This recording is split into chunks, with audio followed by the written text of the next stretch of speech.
नमस्कार विद्यार्थी मित्रांनो. महाराष्ट्र शासनाच्या नवीन जी.आर. नुसार सर्व स्पर्धा परीक्षांसाठी अत्यंत उपयुक्त परिपूर्ण मराठी व्याकरण नमुना प्रश्नपत्रिका 6. मराठी विषयाच्या सेट नेट परीक्षा, तलाठी भरती, वनविभाग भरती, पोलीस भरती व इतर सर्व प्रकारच्या स्पर्धा परीक्षांसाठी उपयुक्त. या प्रश्नपत्रिकेमध्ये क्रियाविशेषण अव्यय, शब्दयोगी अव्यय, उभयान्वयी अव्यय, केवल प्रयोगी अव्यय या विषयावरील प्रश्नांचा आपण सराव करणार आहोत. प्रश्न क्रमांक 1. खालीलपैकी क्रियाविशेषण अव्यय ओळखा. पर्याय 1 भरभर, 2 मोठा, 3 की, 4 आणि. बरोबर उत्तर आहे पर्याय क्रमांक 1 भरभर. प्रश्न 2. अयोग्य जोडी ओळखा. पर्याय 1 जाणून बुजून साधित क्रियाविशेषण, 2 चमचम अनुकरण दर्शक, 3 नक्कीच निश्चय दर्शक, 4 वारंवार रीतिवाचक. बरोबर उत्तर आहे पर्याय क्रमांक 4 वारंवार रीतिवाचक. प्रश्न क्रमांक 3. खालीलपैकी क्रियाविशेषण अव्यय नसणारा गट निवडा. पर्याय 1 आज, काल, पूर्वी, तूर्त, 2 हळूहळू, मुळूमुळू, तुरुतुरू, लुटूलुटू, 3 येथे, तेथे, इकडे, तिकडे, 4 आंबट, तिखट, तुरट, बावळट.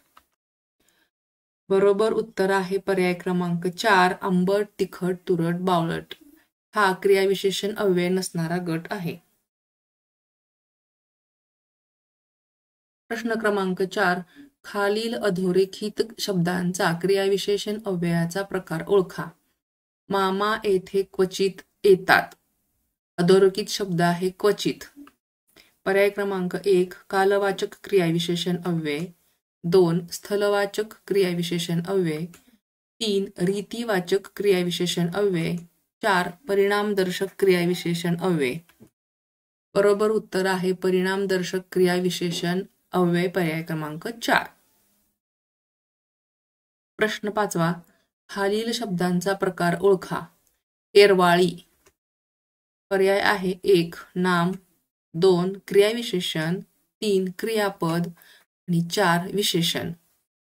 बरोबर उत्तर आहे पर्याय क्रमांक 2 क्रियाविशेषण. येरवाळी म्हणजे लवकर, म्हणजे जादा माहिती सांगणारा शब्द असल्यामुळे, क्रियेबद्दल अधिक माहिती सांगणारा असल्यामुळे क्रियाविशेषण अव्यय आहे. हा पर्याय बरोबर आहे. प्रश्न क्रमांक 6. अधोरेखित क्रियाविशेषण अव्ययाचा प्रकार ओळखा. यंदा अधिक पैसा मिळेल. अधोरेखित शब्द आहे यंदा. पर्याय 1 स्थलवाचक, 2 रीतिवाचक, 3 कालवाचक, 4 संख्यावाचक. बरोबर उत्तर आहे पर्याय क्रमांक 3 कालवाचक. यंदा म्हणजे यावर्षी, म्हणजे काल दर्शवलेला आहे म्हणून कालवाचक. पर्याय क्रमांक 3 हा पर्याय बरोबर आहे. प्रश्न क्रमांक 7. झटकन, पटकन ही कोणत्या प्रकारची क्रियाविशेषण अव्यये आहेत. पर्याय क्रमांक 1 परिणामवाचक, 2 निश्चयदर्शक, 3 अनुकरणदर्शक, 4 निषेधार्थक.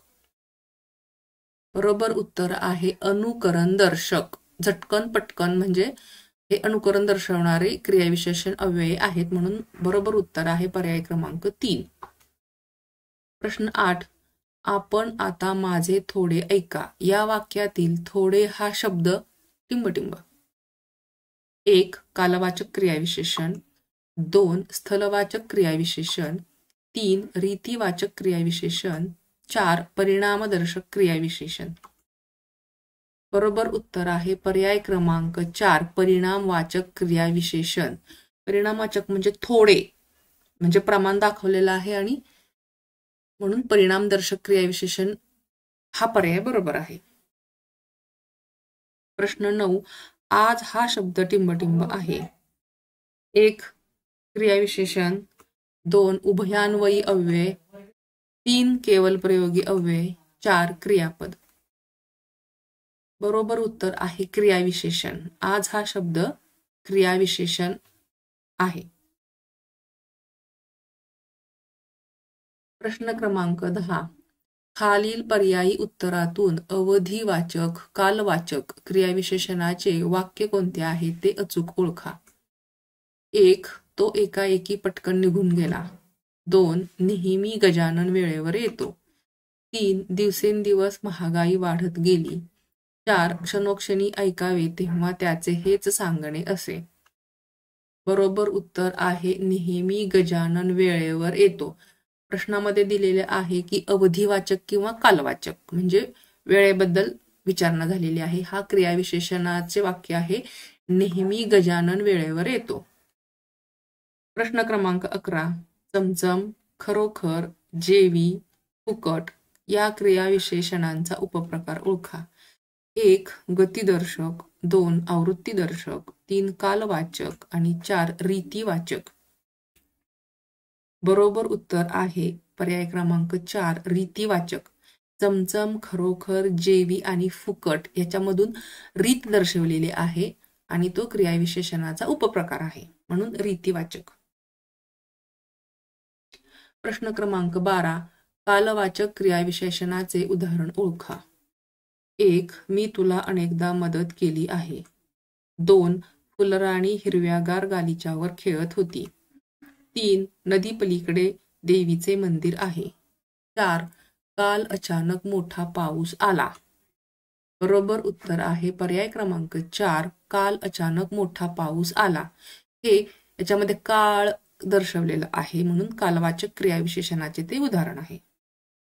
प्रश्न क्रमांक 13. क्रियाविशेषण अव्ययी टिंबटिंब. अ. क्रियेबद्दल विशेष माहिती सांगतात. ब. क्रियाविशेषण विकारी असतात. क. एका वाक्याची दुसऱ्या वाक्याशी सांगड घालतात. पर्याय आहे फक्त अ बरोबर. 2. फक्त क बरोबर. 3. अ व ब बरोबर. 4. अ व क बरोबर. बरोबर उत्तर आहे पर्याय क्रमांक 3 अ व ब बरोबर. अ काय आहे तर क्रियेबद्दल विशेष माहिती सांगणारा त्याला क्रियाविशेषण असं म्हणतात आणि क्रियाविशेषण हे विकारी असतात म्हणून अ आणि ब हे दोन बरोबर आहेत म्हणून पर्याय क्रमांक 3 हे उत्तर बरोबर आहे. प्रश्न क्रमांक 14. खालीलपैकी शब्दयोगी अव्ययाचे प्रकार कोणते? 1. प्रथमा, द्वितीया, चतुर्थी. 2. विकल्पबोधक, कारणबोधक, संकेतदर्शक.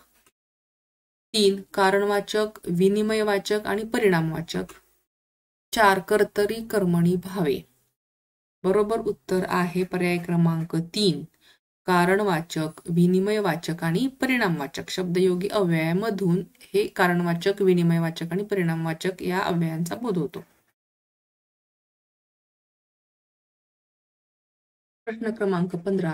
चौपट, दसपट, दुहेरी, द्विगुणित ही कोणत्या विशेषणाची उदाहरणे आहेत? 1. गणनावाचक संख्या विशेषण. 2. आवृत्तीवाचक संख्या विशेषण. 3. साकल्यवाचक संख्या विशेषण. 4. क्रमवाचक संख्या विशेषण.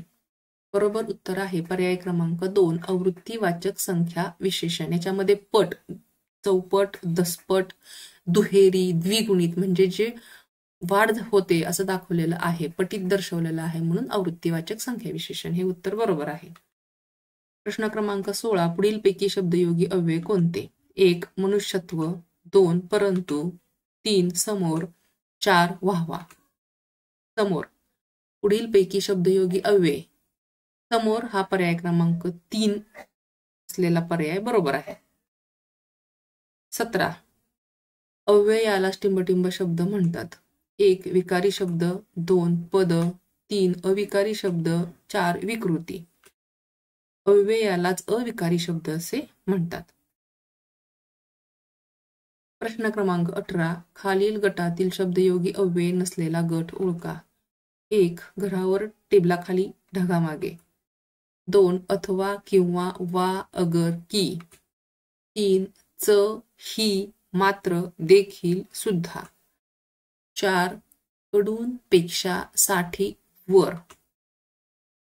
बरोबर उत्तर आहे पर्याय क्रमांक 2 अथवा, किंवा, वा, अगर, की. हे शब्दयोगी अव्यय नसलेला गट आहे. प्रश्न क्रमांक 19. दिलेल्या शब्दातील शब्दयोगी अव्ययाचा प्रकार ओळखा. आज्ञे बरहुकूम. पर्याय क्रमांक 1 हेतुवाचक, 2 योग्यतावाचक, 3 संबंधवाचक, 4 भागवाचक. बरोबर उत्तर आहे पर्याय क्रमांक 2 योग्यतावाचक. आज्ञे बर हुकूम म्हणजे आज्ञा झाल्याबरोबर. प्रश्न 20 मी वेळेत गेलो म्हणून तो मला भेटला. समुच्चयबोधक, न्यूनत्वबोधक, विकल्पबोधक आणि परिणामबोधक. परिणामबोधक मी वेळेत गेलो म्हणून तो मला भेटला म्हणजे बरोबर उत्तर आहे पर्याय क्रमांक 4 परिणामबोधक. प्रश्न क्रमांक 21 खालीलपैकी अविकारी शब्द कोणता? 1 हिमालय, 2 कोण, 3 चांगला, 4 आणि. बरोबर उत्तर आहे पर्याय क्रमांक 4 आणि. प्रश्न 22 अधोरेखित शब्दाची जात ओळखा. भयंकर वादळ सुटले आणि पत्रे उडून गेले. पर्याय 1 गौणत्व सूचक उभयान्वयी अव्यय, 2 प्रधानत्व सूचक उभयान्वयी अव्यय, 3 उद्देशबोधक उभयान्वयी अव्यय, 4 समुच्चयबोधक उभयान्वयी अव्यय.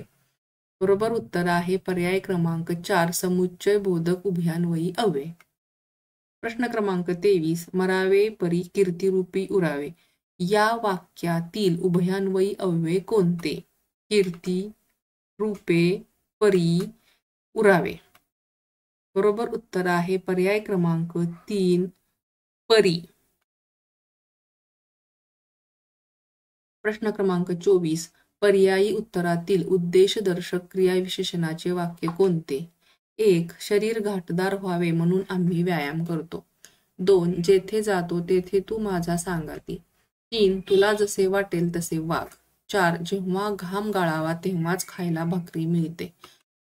बरोबर उत्तर आहे पर्याय क्रमांक 1 शरीर घाटदार व्हावे म्हणून आम्ही व्यायाम करतो. उद्देशदर्शक क्रियाविशेषणाचे वाक्य आहे शरीर घाटदार व्हावे म्हणून आम्ही व्यायाम करतो कारण त्याला काहीतरी उद्देश आहे. प्रश्न 25 तू लवकर घरी आलास म्हणजे आपण बागेत जाऊ. अधोरेखित उभयान्वयी अव्ययाचा प्रकार ओळखा. अधोरेखित शब्द आहे म्हणजे. पर्याय 1 संकेतबोधक, 2 विकल्पबोधक, 3 स्वरूपबोधक, 4 कारणबोधक. बरोबर उत्तर आहे पर्याय क्रमांक 1 संकेतबोधक. तू लवकर घरी आलास म्हणजे आपण बागेत जाऊ म्हणजे इथे आलास म्हणजे आपण बागेत जाऊ इथे संकेत दर्शवलेला आहे म्हणून संकेत दर्शक. प्रश्न क्रमांक 26 जी उपवाक्ये अथवा किंवा या अव्ययांनी जोडलेली असतात तेव्हा त्या वाक्यांना काय म्हणतात? 1 विकल्पबोधक, 2 समुच्चयबोधक, 3 न्यूनत्वबोधक, 4 परिणामबोधक. विकल्पबोधक जी वाक्ये अथवा किंवा हे अथवा ते म्हणजे विकल्प आहे म्हणून अथवा आणि किंवा या अव्ययांनी जोडलेली जी वाक्य असतात त्यांना विकल्प असं म्हणतात. त्या वाक्यांना विकल्पबोधक वाक्य असे म्हणतात म्हणून इथे पर्याय क्रमांक 1 हा बरोबर आहे. प्रश्न क्रमांक 27 पुढील वाक्यात योग्य केवल प्रयोगी अव्यय लिहा. टिंबटिंब किती उंच मनोरा हा. 1 अबब, 2 अरेरे, 3 अयाई, 4 इश. बरोबर उत्तर आहे पर्याय क्रमांक 1 अबब. 28 अरेरे फार वाईट झाले. अधोरेखित केवल प्रयोगी अव्ययाचा प्रकार ओळखा. अरेरे फार वाईट झाले म्हणजे केवल प्रयोगी अव्यय कोणता आहे ते ओळखायचे. पर्याय क्रमांक 1 आश्चर्यदर्शक, प्रशंसादर्शक, शोकदर्शक आणि भीतीदर्शक. बरोबर उत्तर आहे शोकदर्शक.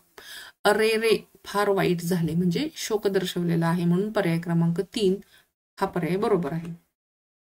प्रश्न क्रमांक 29 आश्चर्य, आनंद, खेद अशा मनोधर्माचा उल्लेख येतो तेव्हा वाक्याच्या शेवटी कोणते चिन्ह येते? 1 उद्गारवाचक, 2 प्रश्नचिन्ह, 3 स्वल्पविराम, 4 पूर्णविराम. बरोबर उत्तर आहे पर्याय क्रमांक 1 उद्गारवाचक. प्रश्न क्रमांक 30 काल म्हणे मुलांनी गडबड केली या विधानातील अव्ययाचा प्रकार ओळखा. 1 व्यर्थ उद्गारवाचक अव्यय, 2 संबोधन दर्शक, 3 प्रशंसा दर्शक, 4 यापैकी एकही नाही. बरोबर उत्तर आहे पर्याय क्रमांक 1, व्यर्थ उद्गारवाचक अव्यय. काल म्हणे मुलांनी गडबड केली. इथे कोणताही उद्गार यामध्ये आलेला नाही किंवा दर्शवलेला नाहीये. कोणतं चिन्ह आहे ते.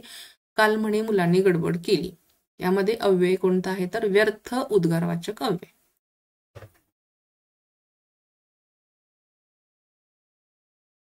विद्यार्थी मित्रांनो, तुम्ही आमच्या चॅनलला सबस्क्राईब करा, व्हिडिओला लाईक करा आणि हे आमचे संपूर्ण व्हिडिओ आहेत ते पहा, जे तुम्हाला सेट नेट परीक्षा, पोलीस भरती, आरोग्य विभागाची भरती किंवा वन विभाग भरती आणि इतर सर्व स्पर्धा परीक्षांसाठी उपयोगी पडतील. Thank you for watching and subscribe.